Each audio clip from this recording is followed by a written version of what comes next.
Peace, love, and reparations. Welcome to Black Star TV 2.0. It's your boy Black Star. Come in, family. Please hit that subscribe button. We got to 2,500 subscribers. I want to thank everybody. I appreciate all the love and support. And for y'all that's hitting the subscribe button and engaging with the channel and the content, you know, we appreciate it. Today, I want to talk about Mav Hoffa, how he did a live today. Copping please. And he was saying, he was kind of talking in circles. Like at one point, he would talk about, you know, blacks and this, that, and the third. And then another time in the conversation, he was making it seem like he didn't even know what black is. Like, what is that? What is, how do you identify as black? Like all this craziness. Like, so we have these niggas on the ropes. Why? Because FBA, we run the yard. And everybody knows that right now. This went so left for them.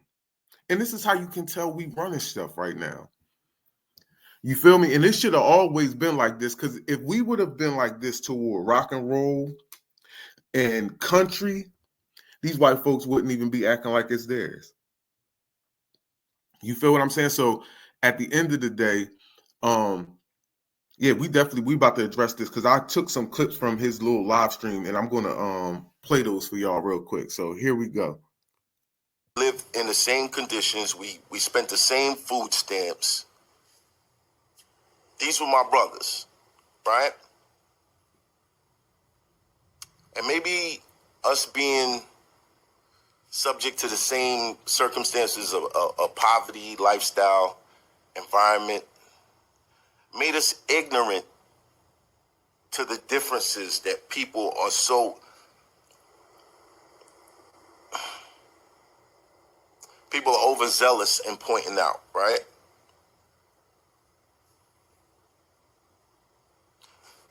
They're not black, so he can't say nigga. They're not black, so we can't say nigga.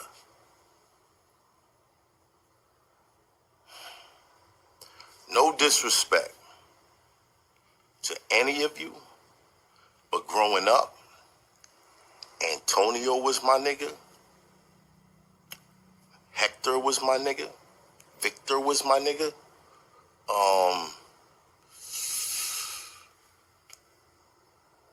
Alonzo was my nigga. Cito was my nigga. And, you know, we had the same feeling towards each other. Like, you my nigga, I'm your nigga, we rolling. I can't, like I never, the nigga that y'all want to keep exclusively for black people is the nigga I don't like. The nigger that y'all want to keep exclusively for black people, in the same fashion as the KKK wants to keep that exclusively for black people, that's the nigga I don't like. I don't. Man, I don't know what the hell you was just talking about right there, but all them little Puerto Rican names you named, no, they don't have a pass to say the word nigga. No, they don't. And I don't care how cool you are with them. See, and that's the thing, you know, we do have a little issue with that in our community. Now, I'm going to be honest. With people being cool with certain people, they feel like they can allow certain people to say certain words. And I'm going to give you a perfect example. When I was in Oregon, this black dude was dating this white girl that I know, right? And when he was dating her, I remember her saying to him, like, yo, there's other black dudes that I was messing with before. They used to let me say that. They didn't care. But he wasn't beat. Like, nah, you not about to say that at all. Do you get what I'm saying? So yeah, we do have that in our community where you got certain people who be off that BS, letting anybody say anything. Then when they get mad, you go, cause see, that's the thing with Fat Joe. See, when he was saying the word nigga on y'all some broke niggas, see, that didn't come off as a term of endearment, fam. No, it didn't. I don't care if you had it with a A at the end instead of an ER. It still wasn't a term of endearment. You feel me? And we not allowing you to speak to us like that. That's not happening. See, because now you feel comfortable that you can even say it to us in a derogatory way, like you broke niggas. You feel me? Because I listen, and I've said this before. I don't care if you foundational Black American. You call me nigga the wrong way, it's gonna be your ass, bro. Straight up. That's like a black person coming up to me saying, yo, F you, nigga. Like, bro, it's not gonna go well for you. I'm gonna promise you. I promise you it's not gonna go well for you. But at the same time, fam, we definitely not letting no outsiders get comfortable with the use of that word. We just not having it. You feel me? And then you trying to add on this whole bringing in the ER with the KKK, like saying that we want to have that exclusively for us. What are you talking about? You all over the place right now. And listen, I'm gonna play this other one because that's why I say he's going to be all over the place because again, you have no stance on this issue and you're really trying to like wiggle your way out of this without just sitting there saying, yo, listen, bro, I was wrong. I shouldn't allow son to move like that in the interview. And it is what it is. But see, y'all feel like because foundational Black Americans are at the bottom of society, you feel like you can just do us any old way. We're not going for that shit. That's why you out here explaining yourself right now. Mind you, all the attention really was on Fat Joe, but niggas was getting on you too because you allowed it. You sat there and let that fat nigga say whatever he wanted in a derogatory way toward a straight lineage of people. Like that was crazy. That was crazy. But again, I got a video that I did with Candace Owens. And check that out, family. Y'all need to check that out because I'm telling you, matter of fact, I'll even play a little bit of the clip because I want y'all to hear it. Say just how much I liked this guy. I just had a feel like, okay, I'll be honest. I have a Caribbean bias. My former producer made it very clear to me that I have a Caribbean bias because she'd pitch me stories or like say like Rihanna did this. And I'd be like, I'm not going to say anything bad about Rihanna or like Nicki Minaj. Now you see, but you cool with saying stuff about Black America, but that's a whole different topic. But I noticed that with you guys. See, if somebody was talking about a person specifically from your lineage, you wouldn't allow Fat Joe to get that off like that. You would have never allowed him if that was toward your lineage, saying, "Oh, these broke niggas." I don't think you would have laughed. I don't think you would have giggled whatsoever. But because you know that you're different from us, you feel me? Because you know that you're different from us, you try to move on us in a certain way. You feel what I'm saying? But hold on, here we go. So Black Australians are immigrants, bruh. You still, for one, Black is not. What is that? What is that? What is Black?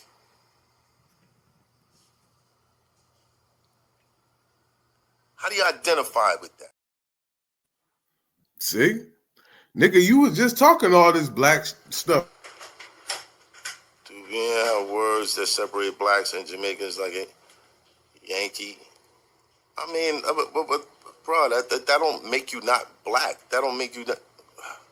You see what I'm saying? It's we can't keep searching for division when unity is what they fear. Our unity is what they fear. So the more we try to divide and separate and split up and no, you can't be with us and you can't be with us, like, bro, where are we going here? What are we doing? We're just trying to weaken this shit?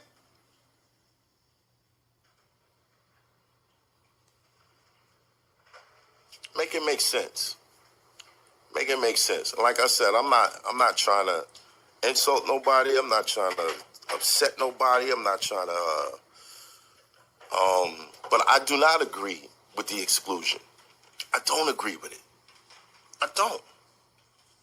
If you feel like this should be exclusion, fine, that's on you. That's on you.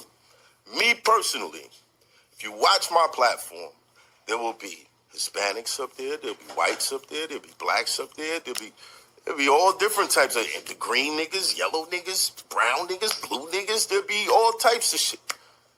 I don't stand for that. I don't stand for it. You ain't really want to address that Yankee boy, did you? See, they know it's division and you started it. If there is any division amongst us, you started it. Not you in particular, but your lineage of people. Yeah, you ain't gonna run around here making up names for us, calling us Yankees and Akatas and Jareers and the Bees. You're not gonna come run around us talking like that. Yeah, and then try to talk about division and divisiveness. Yo, I swear to God, that is probably one of the biggest words that's been spewed this year in 2024, has been divisive and delineation. Those are the two main words that's been used this year.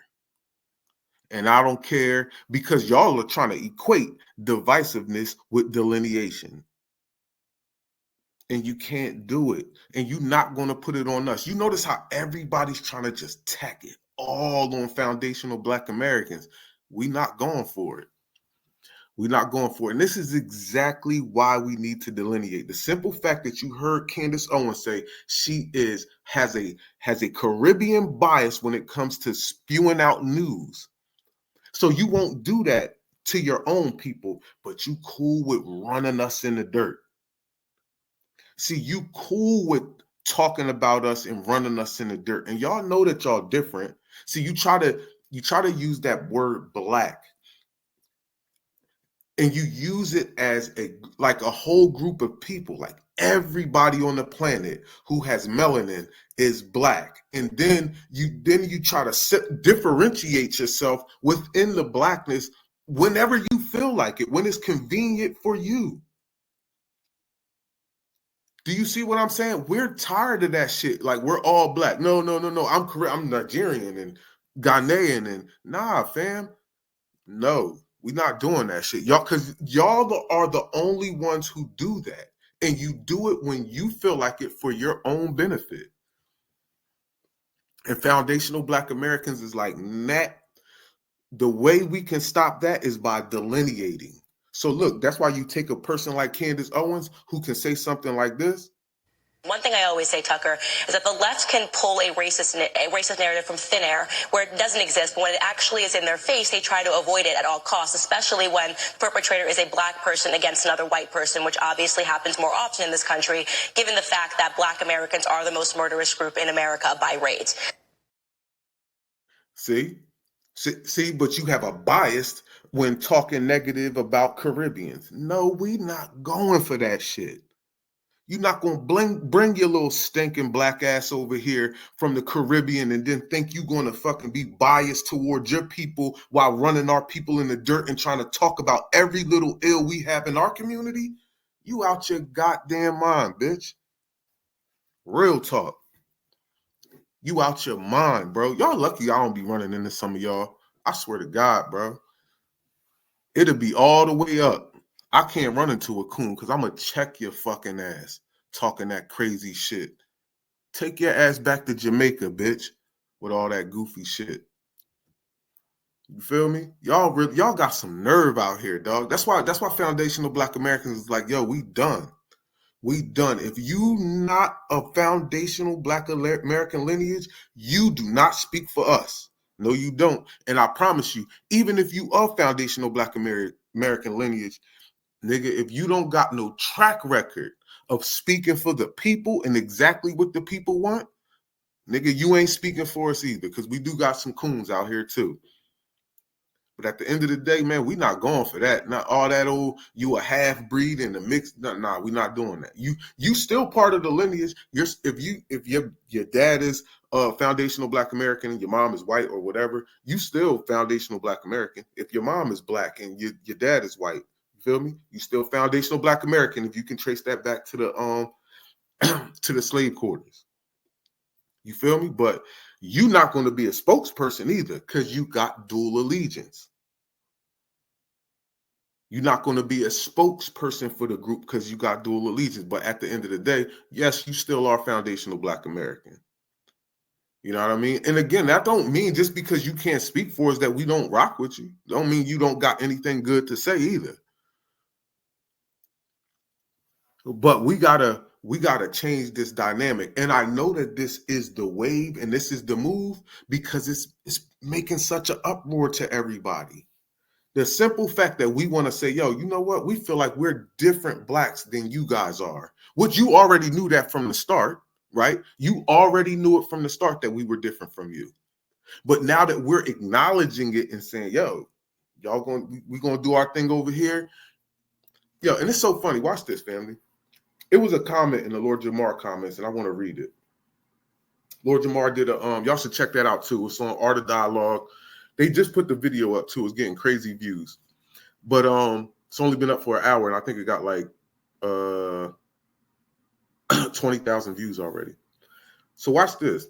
He said, I'm an African immigrant, and I say this all the time. We all came over here from failed states to a country where we enjoy privileges that foundational Black Americans fought for. And some of us have the audacity to call African Americans lazy. Seriously?